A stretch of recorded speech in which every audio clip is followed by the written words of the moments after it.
Hello friends, welcome to my channel. ఈరోజు మనం ఈ వీడియోలో ఎవరైతే నవరాత్రులు చేస్తారో వారు కొన్ని నియమాలు పాటించవలసి ఉంటుంది. ఆ నియమాలు ఈరోజు మనం ఈ వీడియోలో చూద్దాం. నవరాత్రులు వచ్చాయంటే అది ప్రతి భక్తుని జీవితంలో ఒక మహత్తరమైన సందర్భం. ఈ 9 రోజుల్లో అమ్మవారిని ఆదరించడం వలన పాపాలు నశించి ధన, ఆరోగ్య, ఐశ్వర్యం, సంతోషం కలుగుతాయి. కానీ ఈ పుణ్యకాలాల్లో భక్తులు కొన్ని నియమాలు తప్పనిసరిగా పాటించాలి అని శాస్త్రాలు చెబుతున్నాయి. ఇవి సాధారణ నియమాలు కాదు. మొదటిది బ్రహ్మచర్య పాటించడం. నవరాత్రుల్లో మనం శరీరం మరియు మనసు పవిత్రంగా ఉండాలి. దాంపత్య సంబంధాలు లేకుండా అనవసర వాంఛలు దూరంగా ఉంచి అమ్మవారి మీద మాత్రమే మనసు నిలిపి భక్తి ధ్యానం చేయడం చాలా ముఖ్యం. ఇది ఆత్మశుద్ధికి దారితీస్తుంది, మనలో ఆధ్యాత్మిక శక్తిని పెరుగుతుంది.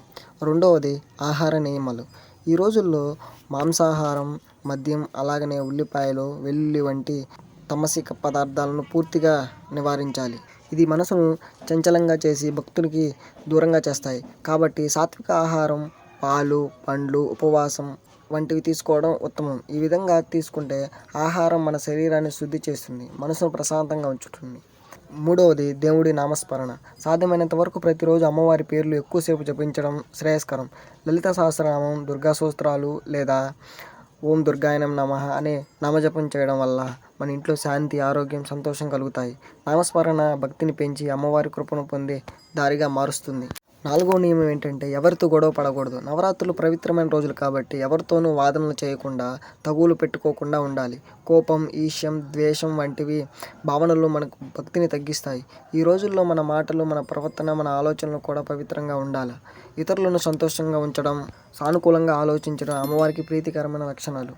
ఇక ఐదవది, ఈ నియమం అనేది ఐదవది ఏంటంటే సాధ్యమైనంత వరకు ఈ 9 రోజులు మంచం మీద కాకుండా నేలపై నిద్రించడం మంచిది. ఇది వినయాన్ని పెంచుతుంది, శరీరానికి క్రమశిక్షణ ఇస్తుంది, తపస్సును శక్తి పెంచుతుంది. ఈ విధంగా మనలో తపస్సు శక్తి పెరిగి అమ్మవారికి అనుగ్రహంగా లభిస్తుంది. ఇవి నవరాత్రులు చేసేవారు తప్పనిసరిగా పాటించవలసిన 5 ముఖ్యమైన నియమాలు.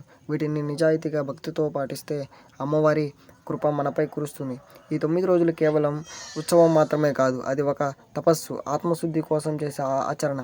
కాబట్టి ఈ నియమాలు పాటించడం అమ్మవారి ఆశీర్వాదాలను అందుకొని కోరుకుంటూ శ్రీ మాతే నమః.